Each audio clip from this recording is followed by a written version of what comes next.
നമസ്കാരം. റാഫ്റ്റ് ഫുട്ബോളിലേക്ക് അവർക്കും സ്വാഗതം. FC ചാമ്പ്യൻസ് ലീഗ് 2 ഇന്ന് അൽ നസർ ഗോവയിൽ FC ഗോവക്കെതിരെ കളിക്കാനിറങ്ങുന്നു. രാത്രി ഇന്ത്യൻ സമയം 7:15 മത്സരം ആരംഭിക്കുന്നത്.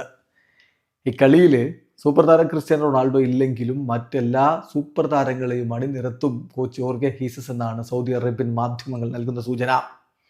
അപ്പോൾ അവരുടെ ഒരു പ്രോബിൾ ലൈനപ്പിലേക്ക് പോയാൽ ഈ കളിയിൽ ഗോൾ കീപ്പറായിട്ട് ബെൻഡോയെ ഇറക്കും. ഇപ്പോൾ നമ്മളത് കഴിഞ്ഞ കുറച്ച് കളികളിൽ കാണുന്നതാണ്. അധികം മത്സരങ്ങളിൽ ഇപ്പോൾ അങ്ങനെ ബെൻഡോക്ക് അവസരം കൊടുക്കാറില്ലെങ്കിലും ACLൽ അദ്ദേഹം തന്നെയാണ് ഇറങ്ങുന്നത്.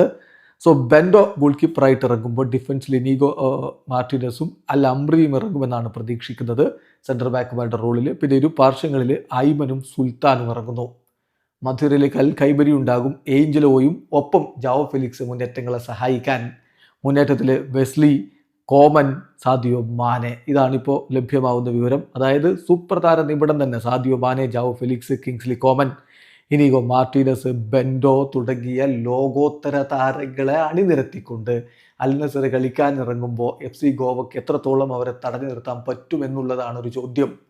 നിലവിലെ ഒരു ഫോമിൽ ഗോവ നന്നായിട്ട് പാടുപെടുമെന്ന് ഉറപ്പാണ്. ഒരു സമനില കിട്ടിയാൽ പോലും അതൊരു വല്ലാത്ത വമ്പൻ നേട്ടമായിരിക്കും. പക്ഷെ അതിനനുവദിക്കുമോ ജോർഗെ ഹീസസും അൽ നസറും എന്ന ചോദ്യം ഇവിടെ ബാക്കിയുണ്ട്. കളിച്ച 2 കളികളും ACL 2 വിജയിച്ചുകൊണ്ട് ഗ്രൂപ്പിൽ 1-ാം സ്ഥാനത്താണ് അൽ നസറെങ്കിൽ കളിച്ച 2 കളികളും പൊട്ടി പോയിന്റ് ഇല്ലാതെ ഈ ഗ്രൂപ്പിൽ ഏറ്റവും താഴെയാണ് FC ഗോവയുള്ളത്. അപ്പോൾ ചോദ്യം ബാക്കിയാണ്, ഗോവ ഇതൊക്കെ താങ്ങുമോ? വീഡിയോ അവസാനിക്കുന്ന ഫുട്ബോൾ ലോകത്തെ കൂടുതൽ വിശേഷങ്ങളുമായി റാഫ്റ്റ് ടോക്സിൽ എത്താം.